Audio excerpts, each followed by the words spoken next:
What's up, guys? It's Tim here with the Gutter Growth Podcast. I got a super special guest today. Hopefully I don't say it wrong because he said he might shoot me. George Paladichuk. There you go. There you go. How you doing today? I'm doing good, man. It's a good day today to be alive, so I'm here. Good deal, man. Well, here the past couple years, and quickly it's starting to get pretty crazy with the AI stuff. It's kind of like the Wild Wild West. Tell me about it. A lot of us don't know what to expect, right? And so I got you here on today to kind of educate us. Heck yeah.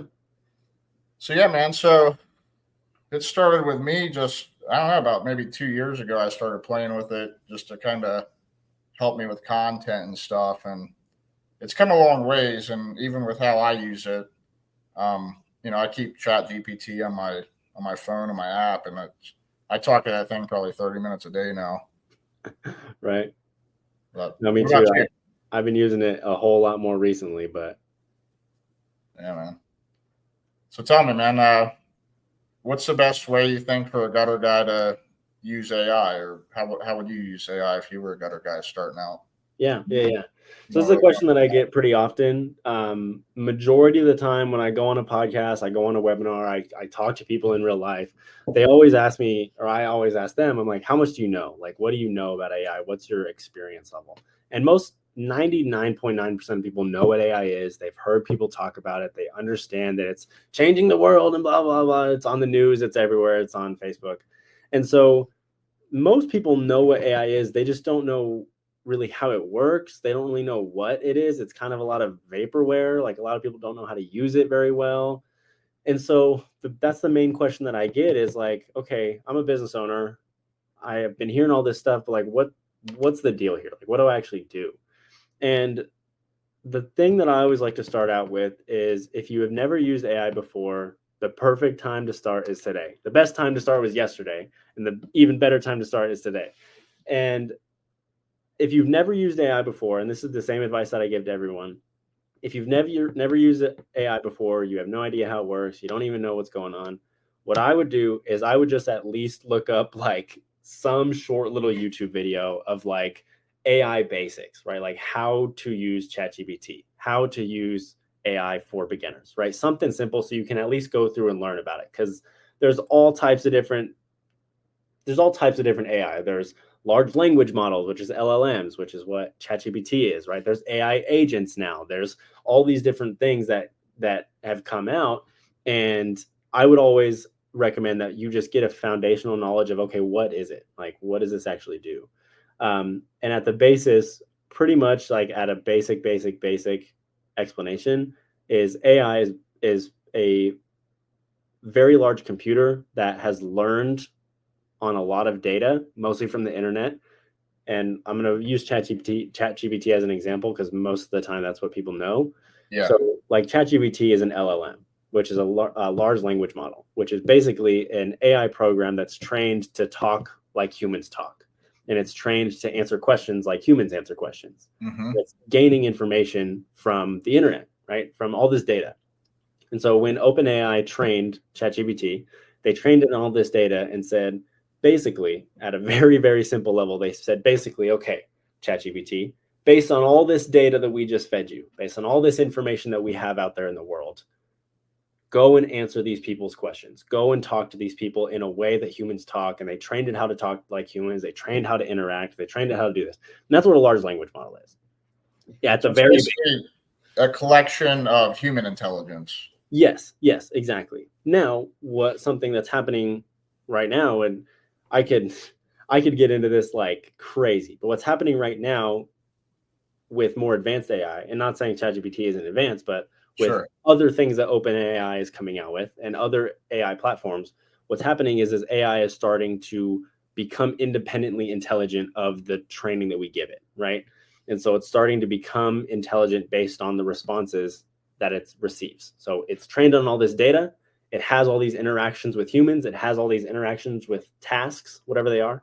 And it starts to then learn upon itself of, okay, this based on XYZ factor of this data that I collected, plus these interactions that I've had, this is now my new set of data that I'm learning on.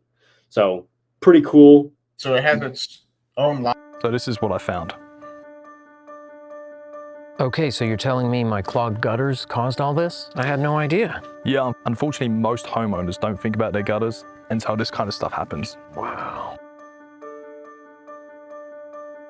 Prevent unexpected and costly damage from clogged gutters. Protect your home with One Gutter Guard, the trusted solution for gutter protection.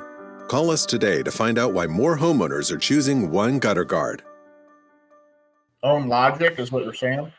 Yeah. So like ChatGPT, for example, is a model where if you've ever typed it in, like you've ever typed something in there, and then it might pause for a little bit, and then it says updated memory. Like that only recently started happening. Like that was not a thing when ChatGPT very first started coming out.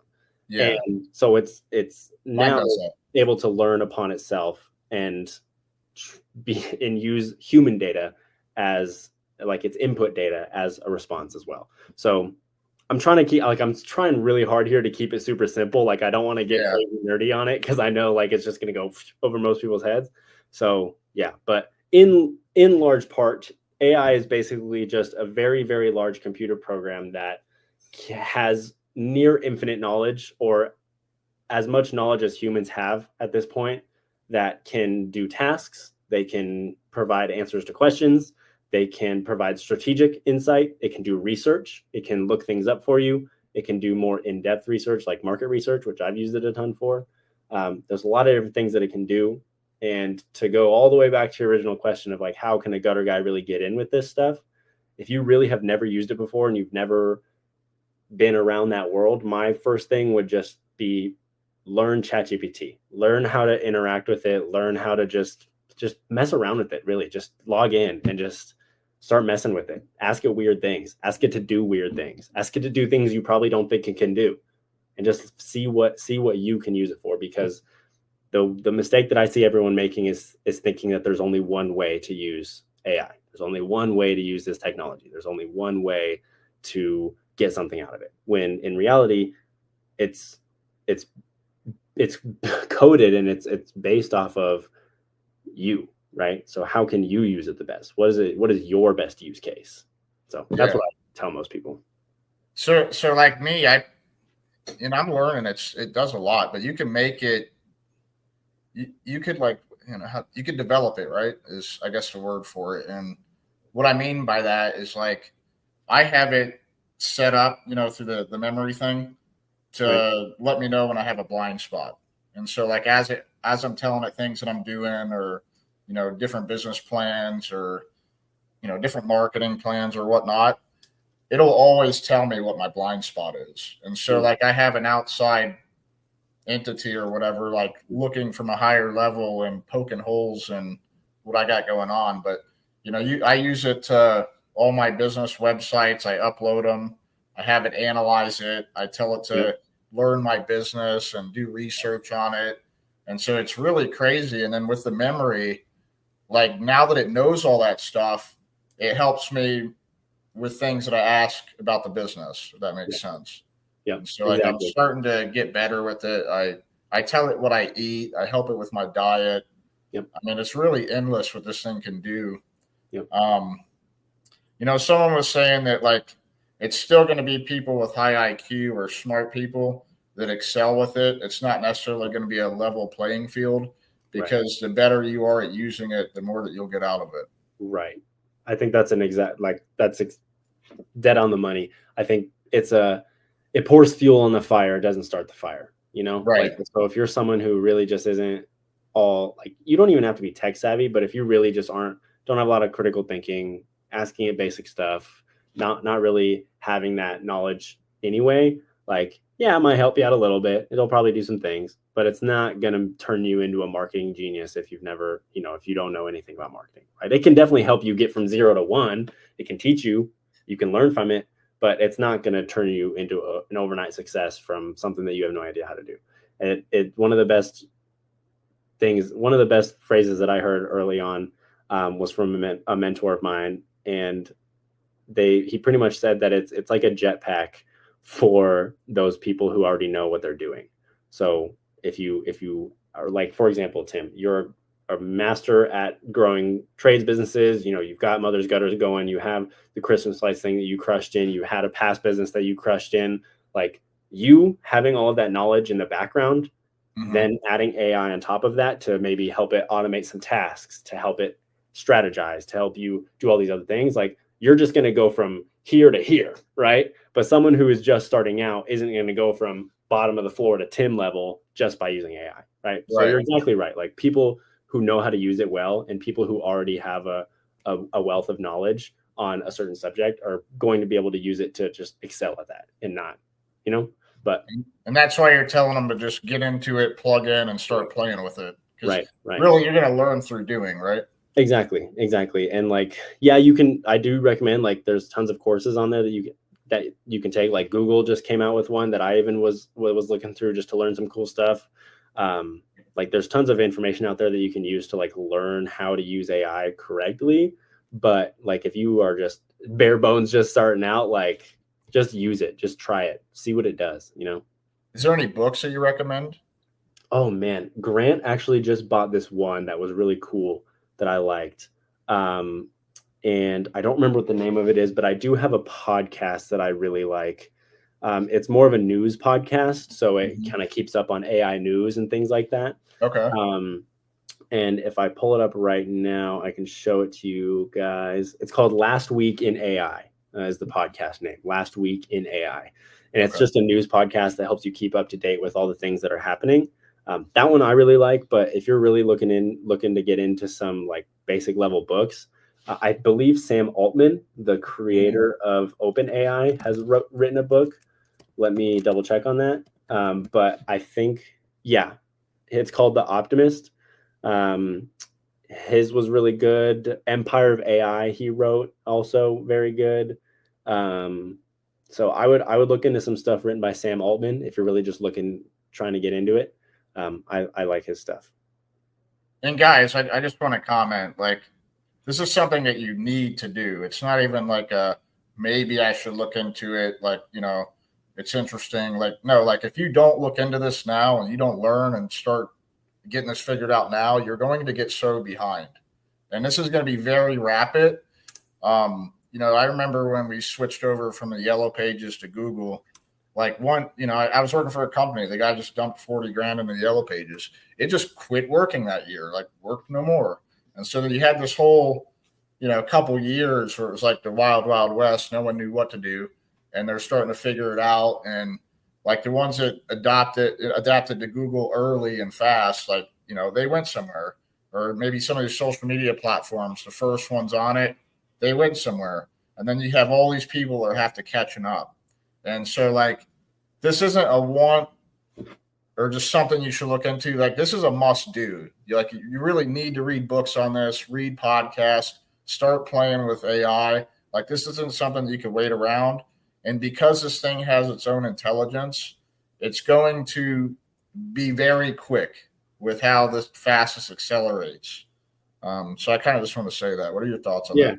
Yeah, of course. One of the things that I always tell people to really help them visualize it is, like, AI years are just like dog years, right? So dog years live 7 years in one. And that's exactly what AI is like. Like, we have 7 years of advancement in technology when it comes to AI in just one. Like, if you think about Google, for example, Google VO3 just came out, which is a AI video creation platform. And 6 months ago, AI video was bad. Like, it was bad. Like, people had 10 fingers and their faces were all morphed out and they couldn't tell the difference between, like, a cat and a human. Like, it was this whole thing. Now, if you've seen anything on Google VO3, like, that stuff is dumb real. So good. And that was only 6 months ago. Think how long it took for the internet to get good. Think how long it took for Facebook to get good. Think how long it took for computers to get good. Like, decades. Longer than 6 months. Yeah, decades. And think how, like, some people still don't have websites and it's 2025. And that stuff's been out for 3 decades now, right? And so we're used to things taking a long time to mature. We're used to things taking a long time to really build up.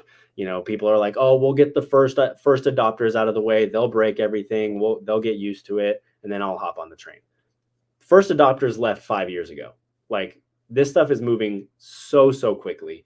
And like I said, 7 years of advancement in just one. And so everyone always says, like, you got to get on this. This is the new wave, blah, blah, blah, blah, blah, right? But I really want to emphasize why. I want to emphasize why that's the case, because you can be sitting there at home and you can be thinking like, yeah, of course, I know I need to get on AI. Everyone tells me that. Everyone's like, oh my goodness, this is all going crazy. But like, why? Like, what's even the big deal here? Mm-hmm. And I just want to emphasize that. So I sat in on an event recently, and I won't say the name of the event because I want to keep things kind of, I don't want to trash anybody's name or anything, but there was a lot of high-end business owners in this event. Like, there was a lot of people at this event that knew what they were doing, right? They knew what was going on. And this event was being hosted by a very famous business coach, and he was talking about AI. He was going through these slides talking about, like, the types of jobs, pulling up all this data, learning about all this stuff, blah, blah, blah, blah, blah. And what really blew my mind was the amount of economic opportunity that is to come with AI. And not only like, okay, yeah, we can make money, but how much also like I'm trying to put this in the correct way, the spread of economic opportunity, right? So there's people on the spectrum with AI that are going to lose, and they're going to lose really hard, and they're going to feel it. Basement flooding, roof leaks, mold. No. I have to clean the gutters. Go back to sleep, honey. We installed one gutter guard. Prevent unexpected and costly damage from clogged gutters. Protect your home with one gutter guard, the trusted solution for gutter protection. Call us today to schedule your free gutter inspection and estimate. Feel it really, really bad. And those people are a lot of the entry-level white-collar positions. Those people are business owners that don't adopt. Those people are people that can be easily replaced by AI, or industries that can be easily disrupted by AI. And on the other end of the spectrum, there is builders of AI, people who are capitalizing on the technology, right? So people implementing it into their business, people building it in their business, people developing it to the beginning, right? And the wealth gap that's going to be created between those who adopt and use and create and develop and those who don't, or those who get replaced by it, is going to be like, you think the wealth gap is big now, give it 5 years. Like, you are going to be utterly surprised about how much of a difference this is going to make in the world of business and how quickly it's going to happen. Because like I said, AI learns upon itself, and it learns really, really quickly. And the creators, the builders of this AI, so I'm just using OpenAI as an example, ChatGPT, they are incentivized to build AI quicker. They're incentivized to improve upon it quicker, because the faster that they can do it, the more market share they can garner, the more innovative they can be, right? Exactly. It's a race. It's like the arms race all over again back in the 60s, but this time with technology, right? The person who can get there the fastest is going to be the one that wins, because they're going to be the ones that can garner up the most market share. And so they are incentivized to move quickly. That also means that the people that are using this technology are also incentivized to move quickly. People that are using ChatGPT, the people that are using this technology, like Customer Closer, are incentivized to move quickly, or else they won't be at the front of the curve, and everyone else who is keeping up with that dog years, right? They're moving 7 times faster than everyone else is, are going to be their rocket ship is going to be all the way to Saturn, and the people who are just kind of creeping along are going to be stuck still here on the ground, right? And it's just going to keep moving faster and faster and faster. And so people always say, like, the moral of my point here is, people always say, like, oh, you got to hop on, you got to get on this wave, you got to get on AI, right? The reason is because these companies and these corporations and these large development teams are incentivized to move quickly. The faster they move, the more money that they make, and the more power that they hold. Therefore, the people that jump on with them, use their product, do whatever, are going to move significantly faster, both in business, both in technology, both in innovation, blah, blah, blah, blah, blah. They're going to move significantly faster than the people who are not keeping up with the technology, right? And so the reason why Tim is sitting here telling you that it's a must do is not because you're going to die and burn in hell because you don't use AI. It's because the people who are using it, your competition, the people that are going to get ahead, are going to be decades, miles, huge units of time ahead of you, because they have been in the game longer.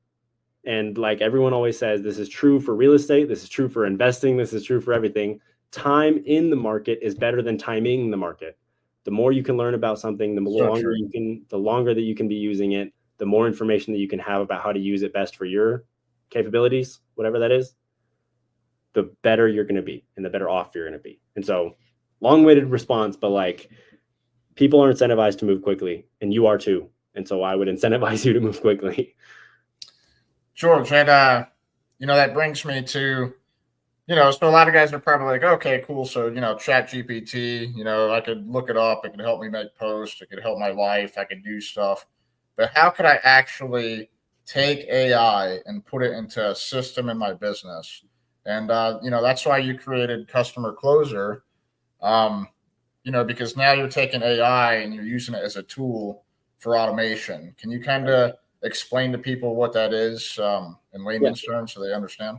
Yeah. So about 8 to 9 months ago, I really started to dive into AI and learn a little bit more about what it was, how it worked, what's going on, kind of what the whole spiel is. Because a year ago, I was really not the biggest fan. I used it a little bit. It really wasn't that big of a deal. I was like, it's a technology, right? But I really started digging into the weeds, learning more about it, learning more about how fast it's moving, et cetera, et cetera. And I came to this realization of like, holy crap, this stuff is going to change the world, because once you can see what it can do, you will understand that humans will never go back to not being able to do that before. It's the same way when the car was built. We built cars, and humans are never going to go back to not using cars, right? Like, we're not going to go back to horse and buggy, right? So once a technology is built and once we can see what it does, we don't go back. Like, people aren't using ice boxes. We use refrigerators. People don't use typewriters. We use computers, right? And it's never going to go back. And so I started to realize that. I was like, this technology is going to move really quick, and we are never going to not want to use it again because of how many things it can do to better our lives. And so I started to get into it, and I was like, obviously, as any well-respecting business person, I said, there's a huge economic opportunity here to build this stuff and sell it to businesses to help them hop on the curve, right? To help them not get left behind. And I realized really quickly that AI can do a lot more than what you think it can. And AI can help a business in a lot more ways than what you think it can. And so I spent many, many months, and this is a lot, this was even far before me and Tim started having conversations about this. I spent many months thinking about, okay, what is the quickest way we can make an impact with AI on a business with the least amount of effort, right? Like, what is the quickest, easiest way that we can make an impact on a business and actually drive revenue, right? Either save a bunch of money or make a bunch of money, right? Those make it profitable. Exactly. Because that's the driver of a company, right? Is money. So how can we do that?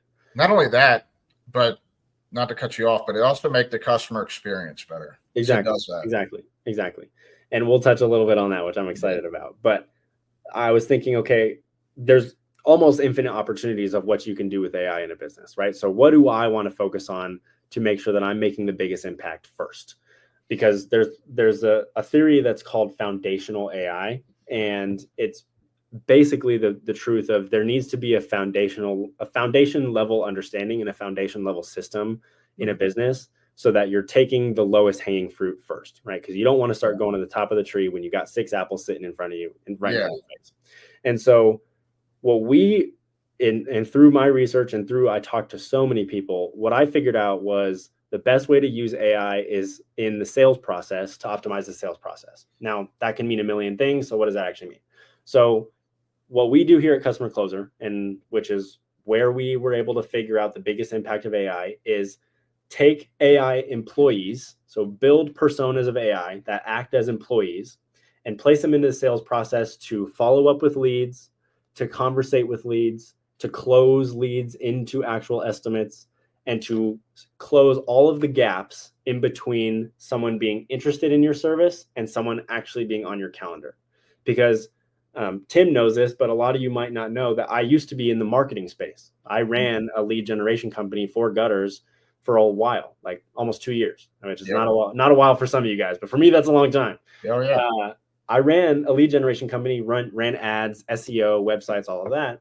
And one of the biggest caveats that I noticed, and a lot of marketing companies can relate to this, is that there's a big gap between the amount of leads that are being generated and the actual amount of closed business that comes out of those leads. So you can generate someone 100 leads, but if they only close 3 of them, there's 97 opportunities that are sitting right there that were not capitalized on. And that can either be because of a faulty sales process or whatever. You're not even making it to the estimate. Exactly. And that's exactly what we found, is these people aren't even making it to conversate with the business. And if they are conversating with the business, they're not making it all the way through the process because there's some sort of hole, right? They're falling out of the pipeline in some way in this spot right here.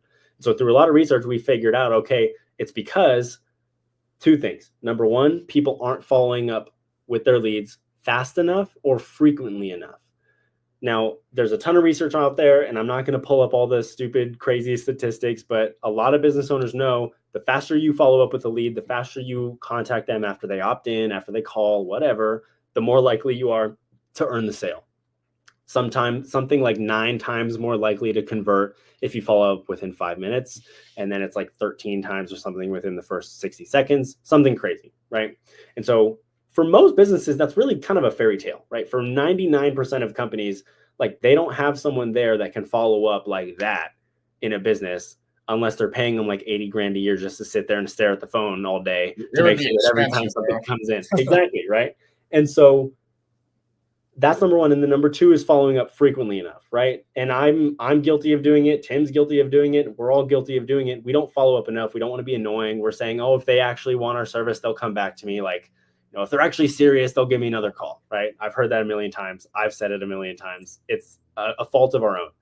And so what we're able to do with AI is reduce that time to contact the lead to literal seconds and increase the amount of follow-ups to pretty much infinity, right? Like Grant Cardone says, buy or die, right? We want to follow up until they at least buy or they die, right? And that's what we can do with AI. And this isn't really new technology, right? Like automations and CRMs and other platforms have been able to do this for many, many years. And so this technology, this theory of following up with leads quickly and following up enough times, like this isn't new. Like people have been doing this. We've known that. Exactly. And we've known that this is the truth.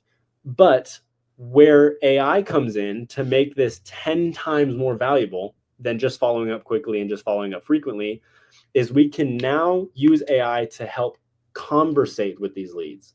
So AI can act as a salesperson, a customer service rep. AI can act as an employee in your business, be trained specifically on your business, specifically on your process, specifically on your customer avatar. And it can be trained on all these things and know exactly how to get that person to go from interested to on the schedule, right? Mm-hmm. And AI can do that for you without you having to worry about coding it yourself, without having to worry about training some desk lady, without having to worry about hiring some random overseas call center that doesn't know anything about your company anyway, right? AI can now do this for you, and it can do it at a fraction of the cost of like an hourly or a salary employee because you just can't get labor that cheap, right? And so long-winded answer again, but the way that we're using it is to minimize or to maximize the percentage of leads that are actually turning into conversations, actually turning into appointments at the business, estimates, whatever you want to call it, right? And we've seen that this has drastically changed the path for a lot of businesses because, as me and you both know, Tim, advertising just keeps getting more expensive, right? Like Google ads no doubt. expensive. Like, and that's just going to be the case for the rest of time, right? So the thought process for any reasonable business owner should be, how can I get the most out of what I'm already spending on marketing, right? You spend $5,000 a month on Google ads. You want to make sure that you're getting as much out of that $5,000 as you can. A lot of it doesn't come from the Google ads themselves. Like, yes, of course you need good Google ads. But if you have any, reputable agency, or if you know anything really about advertising yourself, like getting leads is not the hard part. Turning them into revenue is the hard part. And that's what we're doing here at Customer Closer to help close that gap, to help get more of those customers from just kind of interested opted in from an ad to actually on the schedule.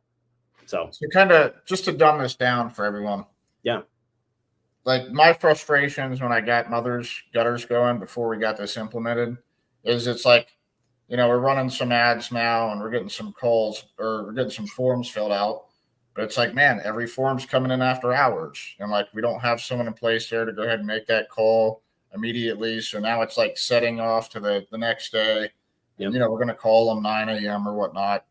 But, I don't know how many people they contacted after that or how many forms they filled out. And what I loved about when we got Customer Closer up is like now someone's going to fill out that form and they won't have time to fill out another form because automatically we got Customer Closer here, Yep. Communicating with the customer like a real person and getting them actually put onto the schedule. And Yep. so like now the next day, there's no phone call to make. Like you already have it scheduled, or maybe you have it set up to where they know that you're going to call them at a certain time the next day to put them on the schedule. You could do it both ways. But the thing is like they had automatic communication directly after filling out that form. And like now I could rest at night because as things are going on, like they're being communicated to. And like now I have a nice thing on the website that they could just start having a conversation right on the website. And so now they got 3 ways to contact me. So it's, they could either fill out the form and then AI will still communicate with them, or they could, give me a call. Hopefully my office answers it, or, your VA, or they could just start communicating right then and there. So it went from 2 forms of communication. Now there's 3 forms, and whoever prefers it, there's going to be a certain crowd of people that prefer just going to that chat. And so they're getting used to it because other companies are doing it. Right. But, that's the thing. Other companies are doing this, and it's going to become to where customers are starting to get used to this and used to this feel. And it's like, they know as soon as they fill out a form, they're going to have some automatic communication because most companies are going to be operating that way. And then here you come, sleeping on AI. They fill out a form, nothing, crickets, and like, oh man, forget this company, and they move on to the next and fill out another form. Right. And so you might say that, well, I contact him and I still get the estimate. Maybe you do, but so did a couple other people. And had they had just been communicated with automatically, those other people may have never even been contacted because here your company was on top of it. And so that's what I love about what Customer Closer has done for Mother's Gutters. And not just that, I mean, you also, for me, it's not as useful, but for a company that's already had, a database for a couple years, you're also coming in and initiating their current, database of all the estimates that they sent out and never even closed. Right. And so like Rob, I know that you got him going and there was like an automatic 10, 15 grand in sales, automatically. And a reefer buddy that brought in like 70 grand in estimates, like immediately. That's wild, right? Yeah. So like that's what it's done for me. And I just wanted to kind of say that so the gutter guys understand from my perspective of why this is really needed. So and I think that you hit on a great point, because I always like to compare it to ordering Chinese food. If I'm hungry, it's about dinner time, and I want to order some Chinese food, I'm calling up the Chinese place to place my order. If they don't answer, and if I don't hear from them, I'm like, well, damn, okay, I'm still hungry. I still want Chinese food. I'm going to call the next Chinese place on the list, right? I call them, they answer, they take my order, boom, I just paid them for my Chinese food. Your customers are doing the exact same thing. Like, we all think that our business is different, and if they want this, then they're going to come get it anyway, but it's the same. Like, services are commoditized, and people are willing to pay for the person that can give them the experience that they want first. So can I say something? Go for it. You just need to think about it. If I don't say it now, I'll forget it. But this guy the other day said that to me. He goes, if they know my reputation, if they want it from me, they'll wait. No, they won't, bro. Like, they don't give a shit about you. Like, it's about them. Like that, Exactly. Always about them. It should be about them and your marketing. Like, it should never be about you. It's not me. And like when the companies do that stuff, me, it's a turnoff. Yep. And I think that you're so right. Like, for better or for worse, we live in a very individualistic society. And what I mean by that is everyone is very self-interested, which is, for better or for worse, whatever. It's But always the been that truth. way. Yeah, but it's the truth. Like, we are Yeah. interested on, and how can we make our lives better? How can we get what we want when we want to get it, right? And so you're exactly right. Like, oh, it'll based on my reputation, they'll come get me, or they know who I am. Like, I think as business owners, we underestimate how many things the average person has going on in their life. Like, people are going to forget about you so quick that it's not even funny, right? Like, that's why You're things not like Coca-Cola status yet. exactly, you're not Apple, you're not Coke, you're not, but that's why brands are important, right? Like, if you can build a brand and you can build something recognizable, then yeah, people are going to know who you are. Because I'm sitting here on an Apple computer, I drank a Red Bull this morning, right? And I got an Apple iPhone on my bed. And so, like, we can recall that because there's a brand. So that obviously touches on why brand is important. But if you don't really have an Apple level brand, like, people really aren't going to remember who you are. And so you want to make sure that you are doing everything that you can to get them to remember who you are, especially during the time where they are most likely to buy, which is when they're requesting your services. When they're looking you up on Google, you want to show up.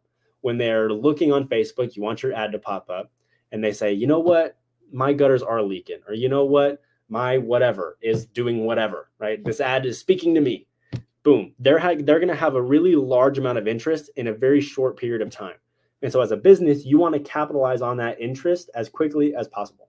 And the way that you do that nowadays is by using AI, because it is way cheaper, way more affordable, way more efficient, and way more effective than a human going in there and doing that. So when they come in, you want to shoot them a text immediately. You want to shoot them an email immediately. You want to shoot them a call immediately and say, thank you so much for being interested, Mr. Tim. We would love to get your gutters done. What issues are you facing? You want to start that conversation, right? It's not just about, thank you for submitting the estimate. We'll get back to you as soon as we can. Like, people don't want to hear that. The quicker you can build a relationship with the customer, and the quicker that you can build a connection, whether with a human or with an AI employee, the quicker you can build that connection between the customer and your brand, the better. And so that's why, specifically, like, even if you're not using AI, like, start out with a question, right? Start with that conversation. Not, we'll get back to you. It's, thank you so much for being interested in XYZ service. What type of issues have you been experiencing recently?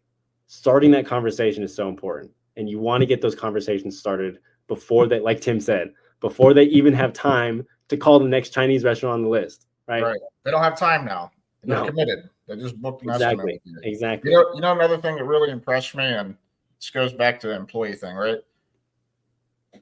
I guarantee you 99.9% of employees, if not greater than that, if you tell them to follow up with someone 6 months from now or 6 weeks from now, they're going to forget. And you told me the other day about the memory that it had and the follow-up. Yep. I thought that was impressive. Can you talk a little bit about that? Yeah. So the cool thing about AI is there's not a lot of gray space, right? There's not a lot of forgetting with AI, because it's either in the system or it's not in the system, right? It's either in the memory or it's not. There's not a lot of forgetting. And so, for example, I'm using Customer Closer as an example just because that's what I know the best. But, like, for example, our AI that we build at Customer Closer has an AI follow-up function where, like, of course you can set up automations in your CRM to follow up. Of course you can do that. But 15 days from now. Exactly. But if, for example, a customer is conversating with your AI, right, having a conversation in the process, and they say, you know what, I just got into a car accident. I completely forgot I have to go pick up my kid from school. Whatever. Can you follow up with me tomorrow and we can continue this conversation? Sure. If your VA or your whoever or your employee or your front desk person can put a little note down or whatever, but that AI is 100% of the time always going to follow up with that person and say, you know what, they said yesterday at 5:02 p.m. and 37 seconds that they wanted me to follow up the next day at lunchtime, which based on my knowledge is between 12 and 1. So at 12 on the dot, 12:00, I'm going to send a message that says, hey, just wanted to follow up with our recent conversation. You were talking about how your gutters had a leak in the back. Can you tell me a little bit more about that? Starting the conversation again. Yep. And it's not about the automation of it. It's not about it happening automatically, which is nice. Let's be real, but that's not new. That's not new technology. The technology here is the interactive conversation, right? The personability, the use of a real person sitting on the other end of that phone, conversating with this lead, and always remembering everything that it's telling it, right? And this thing's smart conversating. Like, yeah, that video you did with you talking to the bot on Mother's Gutters. Mm-hmm. You were like asking it if it was a bot, and it really didn't. It didn't. It was pretty slick. Yeah, you gotta kind of slide around that question. Exactly. and that's the cool part. So we worked pretty closely with Lisa of Mother's Gutters, for those who are listening, to kind of really dial it in and figure out what type of questions we wanted to be asking, what type of process that we wanted to find. Because like I said, AI is supposed to accelerate what you already have, right? It's supposed to put a jetpack on what you already got. And so if you don't have a solid sales process, if you don't have a solid process to make sure that people are getting taken care of in a prompt manner, like, AI is not really going to make that happen for you. And one good thing about Mothers is, like, you guys have some of those processes already done. Like, Lisa has a list of questions on her computer that she knows that she needs to ask all the leads, regardless of where they're coming from, right? And so what we can do is we can just transfer all of that information over to AI and have it mirror the process. Like, that's really what we want to do. We want to can't make you get leads either. No. We're just wanting it to clone your process, implement it into its own database, and then follow it.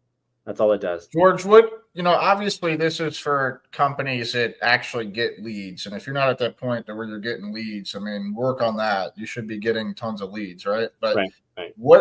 What size company, or what qualifies them to, like, okay, this is like the point that I'm losing money if I don't do this? Right. I would say if you have for any sort of AI follow-up, right? For any sort of AI that's going to actually help you in your sales process, I think that the best way for you to know when you're ready for this is when you start having too much that you can handle, right? Regardless if that's 20 leads a month and you can't handle that, or it's 200 leads a month and you can't handle that. Once it starts to feel overwhelming, time to look into how you can take that off your plate, right? If you, or caveat, or if you have so much lead volume that you are losing a large percentage of revenue from that gap, from that hole in the pipeline, where it's like making a noticeable difference, that's when it's time to come in. So either you're doing super large amounts of volume, 100 plus leads per month, definitely need to look into something like that. Or if the current systems of your business can't handle what you're doing right now, probably time to start looking into it. So I would always recommend, and like Tim said, you should definitely have a consistent and reliable lead source before you look into something like this, because, like, yes, of course, we want to capture as many leads as we can. But if you are still struggling, if you don't know where your next job is going to come from, and you don't know for a certain fact that you're going to be pretty okay next month, even if it's a little slow, you got some stuff coming in to cover your butt, you probably should look into AI. You should fix that problem first, right? You want to make sure that you know where your next job is coming from before you start to think about how to automate your systems, right?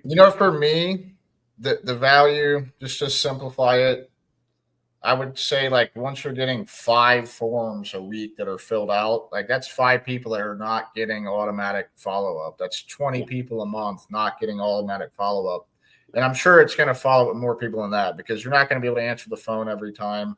Even if you got an admin or a VA answering the phone, there's going to be times where they're on the phone dealing with something. The phone's never going to get answered all the time. Yeah. But I think for me, like, a good judge of it is, like, am I missing 5 things a week? Yeah. And it's a great way to think about it too, especially based on cost basis. Like, at Customer Closer, we build things all the way from $500 to $5,000 plus. Like, so we have a big range in our cost basis. But I would also like to think, like, okay, for example, a gutter company, right? Let's say your average ticket is $2,500, right? And let's say, like you said, you're missing 4 leads a week, and you're actually missing those leads. You're not getting to them, and they're gone. They're done.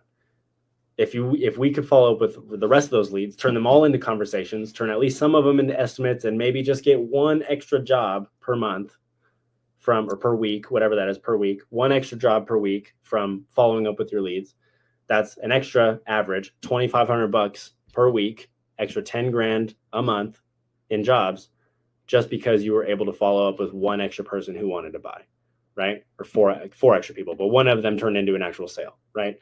And so I always like to think of it that, like, if you have a pretty high ticket item, you're not selling like $100 services, whatever, and you can quantify, you're like, yeah, I'm missing X amount of leads. You're like, shoot, I bet I could get at least one of those 5 people to turn into a job, right? Then you're like, okay, it just makes sense financially at that point, right? Another reason why, this is kind of off topic, but not really, but another reason why people shouldn't charge like shit prices, like why you should actually respect yourself and charge a proper price, right? It's because like the companies not charging enough aren't able to afford to give a customer a good experience. They're not able to afford to send them a Christmas gift or a thank you card. It's like they can't even afford to screw up, because if they go back, they're losing money.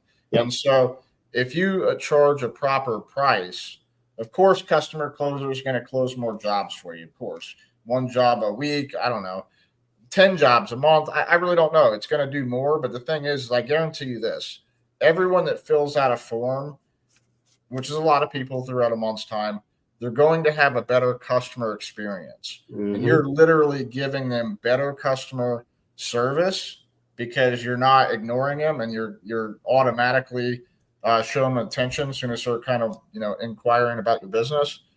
Like they have better service now. And so like you are a better company. Do you really want to be a 5-star company? Like if you really want to be a 5-star company, quit charging shit prices. Charge enough to where you could afford customer closer. You could afford to implement AI into your business.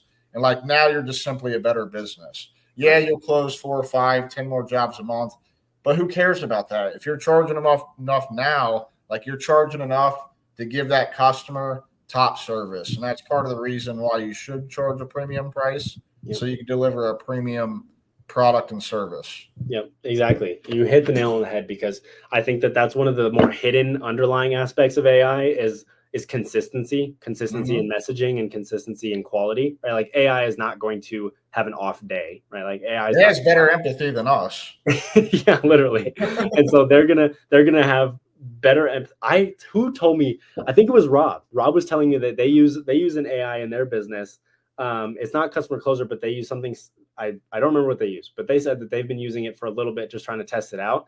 And it's kinder, and the customers have reported that they have a better experience with that AI than their actual sales reps, because the AI is just there's no excuses, right? It's coded to people get in their feelings, right? The customer might get a little sideways with you, and now you're getting sideways back. And exactly. I was like, oh my gosh, this person is angry. I'm so sorry. How can I make this person not angry, right? Like it's meant to do that. And so I think that's one of the underlying aspects that a lot of people don't understand, is like the consistency in messaging and the consistency in quality is almost priceless, because especially if you're trying to build a reputable brand, which like what you guys are trying to do at Mothers, like building a brand is not just a logo on a website, right? Like it is the customer experience through and through. And so if you can have a more consistent and quality customer experience the entire way through the process, from the second that they even think about becoming interested in your company all the way through the sale, like that is a quality business that you can then even charge higher prices for, because you're like, what? We've been charging pretty high prices. We've been doing a good job, but look, we just implemented this thing that's going to give the customer an even better experience.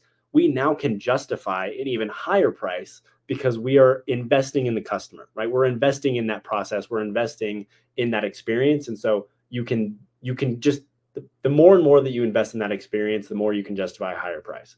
And it's what we do here at Customer Closer. Like we aren't cheap. Like we don't focus on the little stuff. We build really good systems with really good customer service, because we know that the customer is going to get a better result if we do so. And we're able to provide a better result, a better product, happier people, if we have the resources and the money to do so, right? So we're not out here slinging AI for $50 a pop, because we know that the result of that is not going to be good for either side of the equation, right? And so exact same thing for all of, like you just said, for all your guys' businesses out there. Like customers want a good customer experience. And so I read this is a little off topic as well. So, but I want your thoughts on this, Tim. I read this thing I'm in a couple home service related Reddit groups. And I was reading this thing that this guy had posted. He was talking about how he had grown to a couple million in a couple of years, and it was doing very well. And people were asking him questions about how he did it and blah, blah, blah. And he mentioned that in most markets, their consumers, homeowners, are struggling between the local guy that isn't really that professional, is still pretty cheap, and does decent work, but isn't really, it's just the local guy, the handyman, right? They're struggling between the handyman and the big national company that doesn't really care about them that much. You're just kind of a number on a spreadsheet, and they're just there to get the sale and get done and move out of there, right? He had said that most markets are struggling between those two extremes, right? The big guy that don't really care about you, and the little guy who don't really have the manpower to give you the experience that you want to have. There's not much middle ground. Exactly. And so there's a huge opportunity in most markets in the United States for businesses to become that middle ground, to charge those premium prices, but provide a premium experience and have a premium brand that customers are willing to pay for. I mean, you look at it from who does it? There was, it's blanking in my brain right now. There's someone here local that does it really, really, really, really well. Oh, Tina Hart. Yeah. She does extremely well at this because she's building a brand, right? Like she's building a reputation, not just by doing good work, but she's building a recognizable brand, right? And she's charging premium prices, and she's doing it well, and she has great customer service, and consumers are dying for that, right? Because they don't want to go with the little tiny handy guy, and they don't want to go with the big national corporation, right?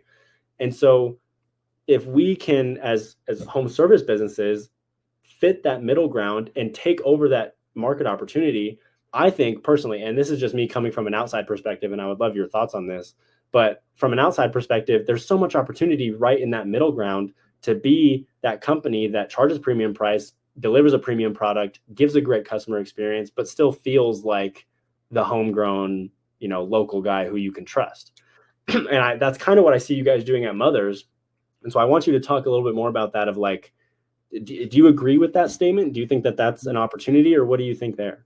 Bro, we're in America, and we live in a service nation. Like our economy is a service economy.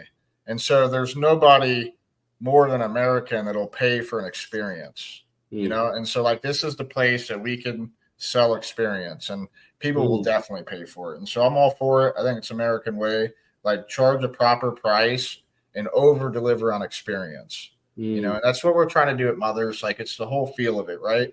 Like you can see, I got my little, I heart mom tattoo. Yeah. So I got the feel, the mother feel. And then, Lisa's the mother. But you know what we do at the end of every single job? Like, we've been hand delivering a single rose to the female in the house. And so like Lisa will go at the end of the job, and she's handing out roses, and, maybe eventually it'll get too big to where she's not going to be able to physically do that at every one. So we already came up with a solution for that. We printed up these little button magnets that has a rose on it. And so like, maybe we're still giving out roses when we can, but maybe now and then we'll be able to, give out a button if like the crew's not going to be able to, hand deliver a rose. But the thing is experience from the time that they answer the phone, the time that they fill out the form on the website and start getting communicated right away with AI, and just the whole thing all the way through. And because they're having a good experience all the way through all the steps, because business isn't just like, maybe if you're selling a product and you're in a convenience store and it's like, here's your stuff and give me the money and the transaction's done. Right. But the transaction's not done. It's like you have a call come in, right? There's so many processes in a home service business. And if you nail it on every single level, from the time that they fill out the form and they get the AI automation, conversation going right away, they get put on the schedule. We do a good job with the estimate. We do a flawless job with the job. And we're grateful for the business after, and we're thanking them. Like, they literally got good service from the beginning to the end. And it was because of all these little components. And AI is going to be a huge component. And like, I'm excited to see where it actually goes. But just having the automation on the front end of the business is like great. And I love this stuff. Yeah, I think you hit the nail on the head. We're in America, and people are willing to pay for an experience. Yeah. So we're in a service economy all day. Yeah, I think that's exactly right. That's exactly right, and that's what AI can provide, right? It can provide that consistent quality experience every single time. So regardless if you use Customer Closer or you use something else or you build your own whatever, like, focus on it. Do that, right? use AI to provide people with an experience. And if I got the statistic right, I think it's people are willing to pay 22% more for better experience in almost any product or service. That's I remember that too. Yep, you're right. Yeah, because someone charging 20% more, right? They can be like 100% more profitable than the person just charging 20% less. And like that's real numbers. It's crazy, but that person charging 20% less might only have a 20% margin. Right. And so with that extra 20% that you're charging because you're doing good business and people are willing to pay it, like you're 100% more profitable than them. Like you're literally doubling your profit. Literally doubling your profits. Yeah. Yeah. That pays a testament to pricing strategy, right? Like if you can increase your price, like you said, just by 20%, if your margins are 20%, you literally will double your profit. And you imagine what double the profit would be able to do, not only for the business, but what it would afford you to do for your customers. Pretty crazy. Yeah. Do you want to be a good business and do things like great on all levels or not? And so like start implementing AI, get ChatGPT, start playing with it. You need to do this now because like it's going to be even crazier a year from now. Like, you were talking about this a couple of weeks ago. You're like, I've been watching AI video. It's good, but it's not, or maybe it wasn't video. It was AI voice. AI voice. And you're like, it's good, but it's not there yet.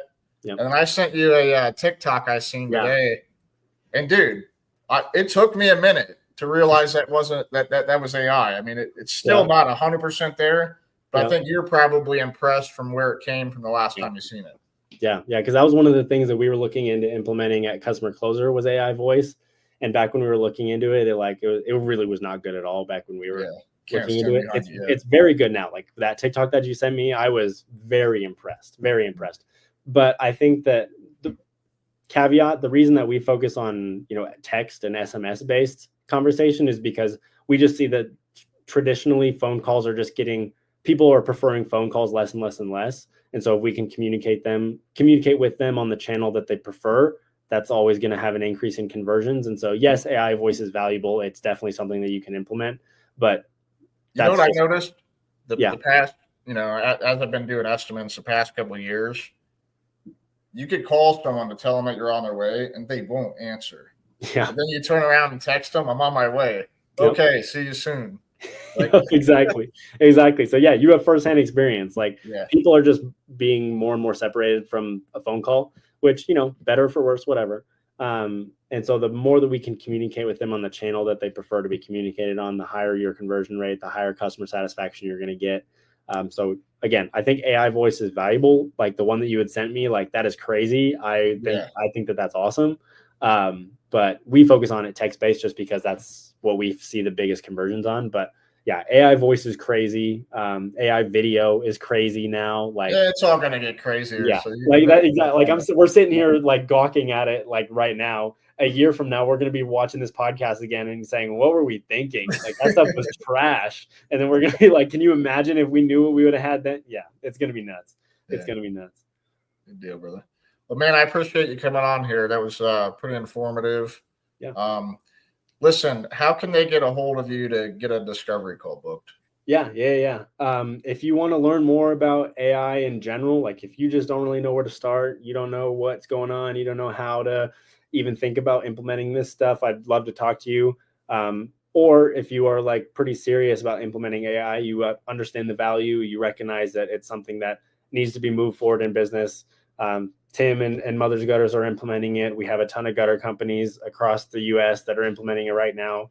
I have a call later today that we're going to start getting some other Florida guys all set up. So if you're looking to just implement AI in some way into your company, give me a call or visit the website. You can either reach out to me on Facebook. You can just go to my profile, George Paladichuk, on Facebook. Shoot me a DM. I'd love to talk to you. Or you can visit our website, which is just Customer Closer. Spelled right there, customercloser.com, super simple. And you can scroll down and just book a call with me and then we can talk there. But yeah, you can email me, george@customercloser.com, really whatever channel you prefer to talk to me on. I'm everywhere. So find me, call me up, message me, and I'll help you out any way that I can. And for some reason you can't find George, get a hold of me and I'll connect the two of you. Yep. Me and Tim we talk every day, so Tim can shoot me over your info. So good deal, Cool, George. man. I appreciate it, man. And yeah, thank you for having me on. Good night.